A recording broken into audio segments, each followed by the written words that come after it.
di Agripa di kelas 11 arek.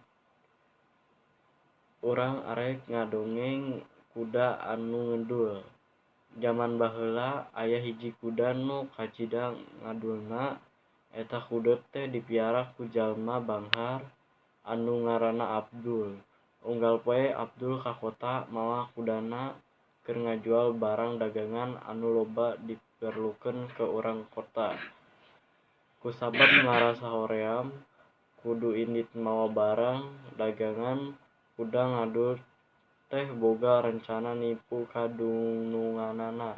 Dina hiji poe si kuda teh dibawa ka kota ku Abdul rek dagang uyah 2 karung.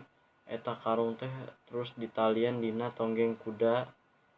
Di tengah jalan si kuda teh ngadul teh ngajemurkeun maneh kana walungan.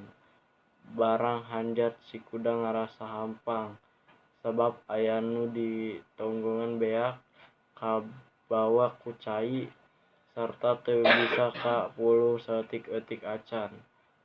Atuh sadagar teh kacida ambekeun ka eta kuda tapi Abdul teh teu bisa kumaha-kumaha da nya euyeuhna geus ngahiji jeung cai.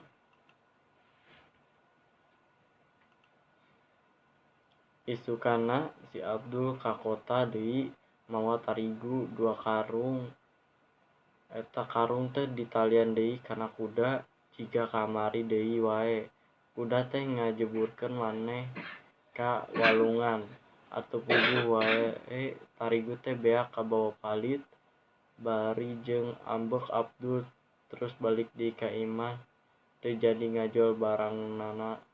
Isukan Abdul neangan akal sangkan kuda nu ngadul teh teu ngalakukeun deui pagawean jiga kamari. Abdul neangan kapas tuluy dikarungan sarta ditalian kana tonggeng kuda. Di tengah jalan jiga kamari deui wae kuda ngajeburkeun maneh kana walungan tapi basa manehna hajat karasa kacida beratna karung nu diisi ku kapas teh. Manehna ngarasa kaduhung ngalakukeun palamoh model kitu sabab manehna kudu terus ka kota mawa kapas anu sakitu beratna.